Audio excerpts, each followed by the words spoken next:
নমস্কাৰ প্ৰিয় দৰ্শক, আজি এটা অতি গুৰুত্বপূৰ্ণ ভিডিঅ' আপোনাৰ বাবে আগবঢ়াব বিচাৰিছো।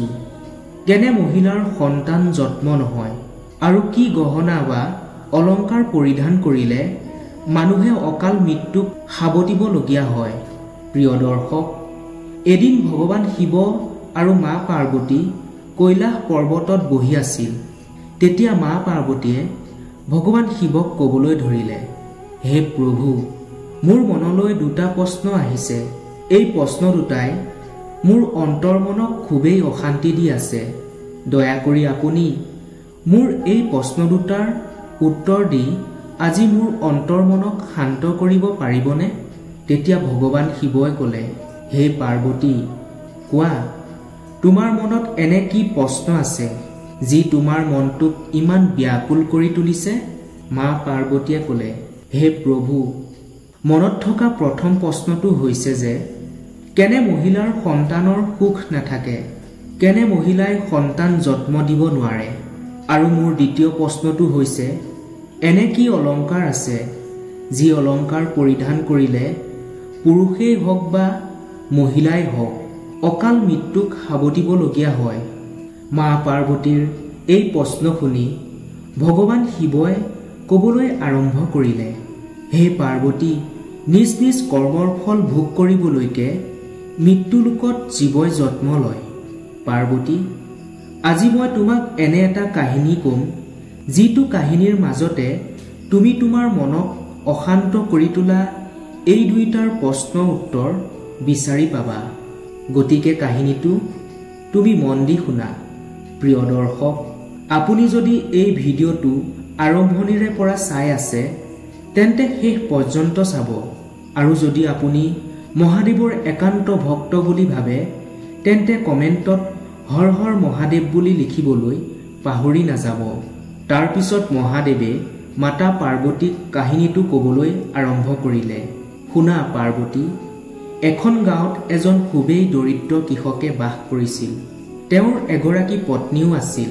সেই কৃষকজন খুবেই সৎ আৰু শান্ত স্বভাৱৰ আছিল।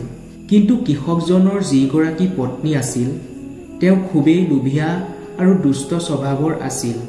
সহজ সৰল কৃষকজনক তেওঁৰ পত্নীগৰাকীয়ে দিনে নিশাই অশান্তি দিছিল।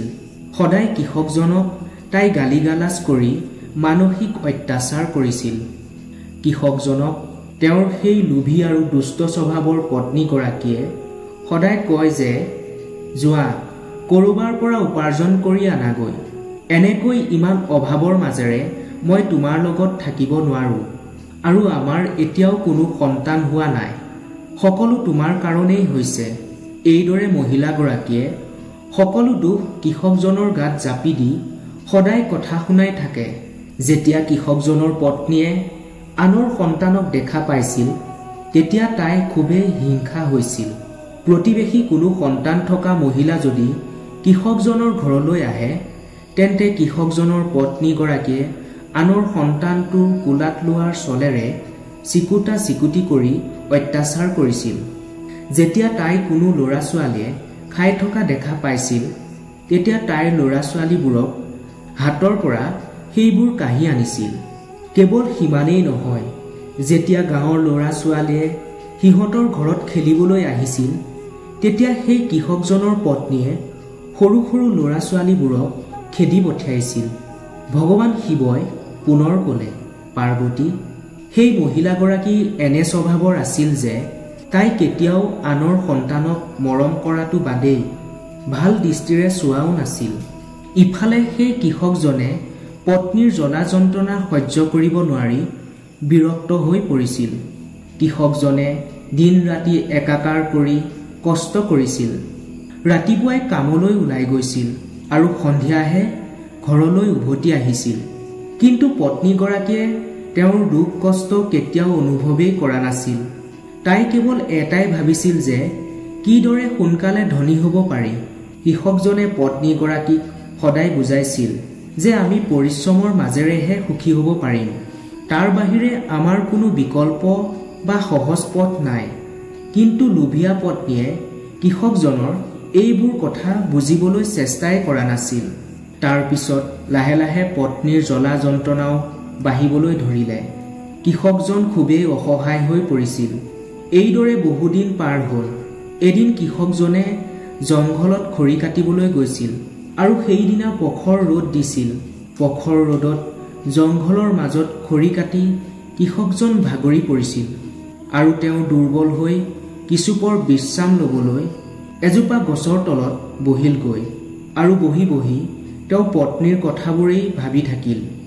এইদৰে কি কৰিব কি হ'ব ভাবি থাকোঁতেই কেতিয়া সন্ধিয়া হ'ল কৃষকজনে গমকে নাপালে। সেই সময়তে জংঘলৰ মাজৰ এটা লুংলুঙীয়া ৰাস্তাৰে এজন সাধু বাবা গৈ আছিল। সাধুজনে কৃষকজনক দেখা পালে। কৃষকজনক দেখিয়ে সাধু বাবাই বুজি পাইছিল যে নিশ্চয় এই কৃষকজন বহুত অশান্তিত আছে। কৃষকজন যে ভীষণ সমস্যাৰ মাজত আছে এই কথা সাধু বাবাই ভালদৰে বুজি পাইছিল। তাৰপিছত সাধুজনে কৃষকজনৰ ওচৰলৈ গৈ তেওঁ কি সমস্যাত পৰিছে জানিব বিচাৰিলে। কৃষকজনে সাধুক দেখি প্ৰণাম কৰিলে আৰু ক'লে, বাবা, মোৰ কোনো সমস্যাই নাই। কাম কৰি খুবেই ভাগৰি পৰিছোঁ। সেইবাবেই এই গছজোপাৰ তলত বহি কিছুপৰ বিশ্ৰাম লৈছোঁ। হয়তো ভাগৰুৱা হৈ থকাৰ বাবে মই চিন্তিত যেন আপোনাৰ অনুভৱ হৈছে। কিন্তু সাধু বাবাই সকলো বুজি পাইছিল আৰু সেইবাবে সাধু বাবাই কৃষকজনক ক'লে, কেতিয়াও নহয়, তুমি মোক মিছা মাতিছা। নিশ্চয় কিবা সমস্যাৰ কথা ভাবি তুমি দুখী হৈ আছা। তোমাৰ কি হৈছে মোক কোৱা। কিজানি তোমাৰ সমস্যা বা দুখবোৰ মই মোৰ সাধ্য অনুসাৰে দূৰ কৰিব পাৰোঁৱেই বা। সাধুৰ এই কথা শুনি কৃষকজনে একো হোৱা নাই বুলিয়েই কথাবোৰ লুকুৱাই ৰাখিব বিচাৰিছিল। কিন্তু সাধু বাবাই কৃষকজনে যে তেওঁৰ পৰা কথা লুকুৱাইছিল সেই কথা বুজি কৃষকজনক বাৰে বাৰে সঁচা কথাটো ক'বলৈ জোৰ কৰিলে।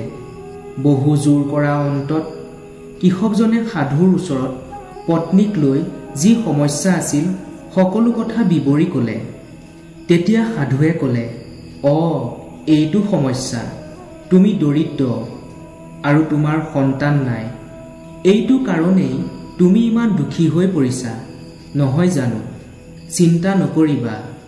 মই তোমাক এনে এটা বাতি দিম যিটো নিশা শোৱাৰ আগতে যদি তুমি এই বাতিটো চাই কিবা বিচাৰি বাতিটো ঢাকি থৈ শুই যোৱা তেন্তে ৰাতিপুৱা তুমি বিচৰা সেই বস্তুটো লাভ কৰিবা।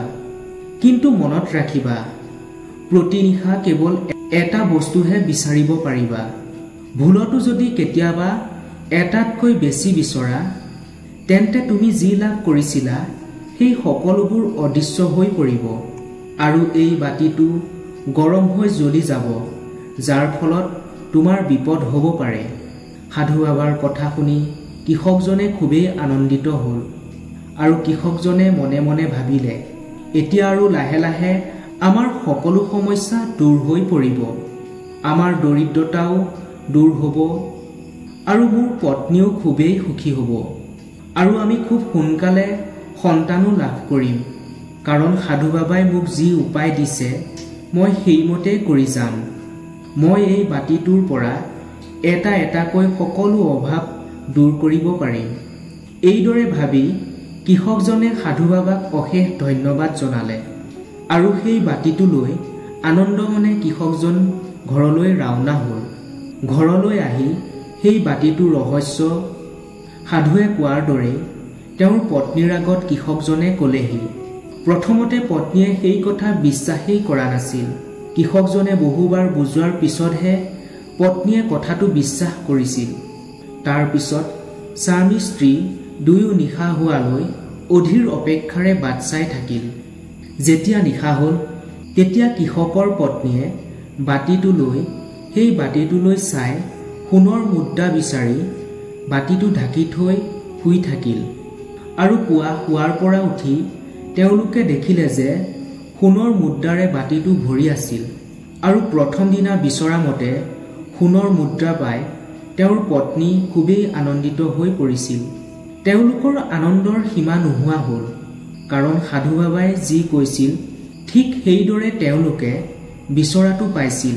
কৃষক আৰু তেওঁৰ পত্নীয়ে বাটি ভৰ্তি সোণৰ মুদ্ৰাবোৰ দেখা পাই তেওঁলোকৰ লোভ আৰু বাঢ়ি গ'ল। আৰু তাৰ পিছত তেওঁলোকে এদিন এটা সুন্দৰ ঘৰ, তাৰ পিছত এগৰাকী দাসী, তাৰ পিছত চাকৰ আদি সকলো এটা এটাকৈ বাটিটোৰ পৰা বিচাৰি গৈ থাকিল। কৃষক আৰু পত্নীয়ে ৰাতি যিয়ে বিচাৰিছিল ৰাতিপুৱালৈ সেই সকলোবোৰ পাইছিল। এইদৰে খুব কম দিনতে তেওঁলোক বহুত ধনী হৈ পৰিল। কিন্তু এইদৰে বিচৰাৰ পিছত সকলো পাই কৃষক আৰু তেওঁৰ পত্নীৰ লোভ ক্ৰমাৎ বাঢ়ি গৈ আছিল। অৱশ্যে কৃষকজনে পত্নীক মাজে মাজে সকলো বুজাইছিল যে ইমানখিনি সুখ সুবিধা আমাৰ বাবেই যথেষ্ট। এদিনটো আমাৰ মাজত একোৱেই নাছিল, কিন্তু আজি আমাৰ সুখ সুবিধা সকলো আছে, গতিকে আৰু একো বিচৰাৰ প্ৰয়োজন নাই। কিন্তু কৃষকজনৰ পত্নীৰ এইবোৰ অঁতা নাছিল। এদিন কিবা জৰুৰী কামত কৃষকজন ঘৰৰ পৰা বাহিৰলৈ যাব লগা হ'ল আৰু কৃষকজন ৰাতি ঘৰলৈ উভতি আহিব নোৱাৰিলে। তেতিয়া কৃষকজনৰ লোভীয়া পত্নীয়ে সেই বাটিটোলৈ চাই একেবাৰতে বহু কিবা কিবি বিচাৰি পেলালে। তাৰ পিছত ৰাতিপুৱা সাধু বাবাই কোৱাৰ দৰে তেওঁলোকে ইমান দিনে যিবোৰ বিচৰা মতে লাভ কৰিছিল সেই সকলোবোৰ অদৃশ্য হৈ পৰিল। অৰ্থাৎ নিজৰ বুলি তেওঁলোকৰ একোৱেই বাচি নাথাকিল আৰু সেই বাটিটো হঠাৎ জ্বলি উঠিল। ফলত কৃষকজনৰ পত্নীৰ গাত জুই লগাত তাইৰো মৃত্যু হ'ল। পিছদিনা কৃষকজন ঘৰলৈ ঘূৰি আহিছিল। ঘূৰি আহি তেওঁ সেই ভঙা চিঙা জুপুৰিটো দেখা পালেহি। তাৰ পিছত তেওঁ ভিতৰলৈ সোমাই আহি যি দেখিলে সেয়া কৃষকজনে বুজিবলৈ অলপো সময় নালাগিল। কি কাৰণে এই দশা হ'ল, কি কাৰণে পত্নীৰ মৃত্যু হ'ল সকলো বুজি পালে। কাৰণ সাধুজনে বাটিটো দিওঁতেই সতৰ্ক কৰি দিছিল যে এবাৰত কেৱল এটা বস্তুহে বিচাৰিব পাৰিব আৰু একেলগে বহুত কিবা কিবি বিচাৰিলে আগতে পোৱাবোৰ নাইকিয়া হৈ যাব। লগতে বাটিটো জ্বলি নিজৰো বিপদ হ'ব পাৰে। এই কথা সাধুৱে প্ৰথমেই সতৰ্ক কৰি দিছিল। কৃষকজনে এইটো বুজিলে যে তেওঁৰ লোভীয়া পত্নীৰ বাবে এই অথন্তৰ হ'ল। এতিয়া আৰু তেওঁ অনুতপ্ত হোৱাৰ বাহিৰে কৰিবলৈ একোৱেই বাছি ৰোৱা নাছিল। সেইবাবে কোৱা হয়, লোভেই পাপ, পাপেই মৃত্যু। মহাদেৱে পাৰ্বতীক পুনৰ ক'লে, হে পাৰ্বতী, এই কৃষকজনৰ পত্নীৰ ধন সম্পত্তিৰ বাহিৰে একো কথাই মনত নাছিল। তেওঁ লোভত বন্দী হৈ সন্তান লাভৰ কথা ভাবিবলৈ কেতিয়াও সময় পোৱা নাছিল। কৃষকজনে পিছত সকলো কথা বুজি পাইছিল। কিন্তু পাৰ্বতী, মানুহে এইবোৰ কথা সোনকালে বুজি নাপায়। মানুহে তেতিয়াহে বুজি পায় যেতিয়া তেওঁৰ সকলো শেষ হৈ যায়।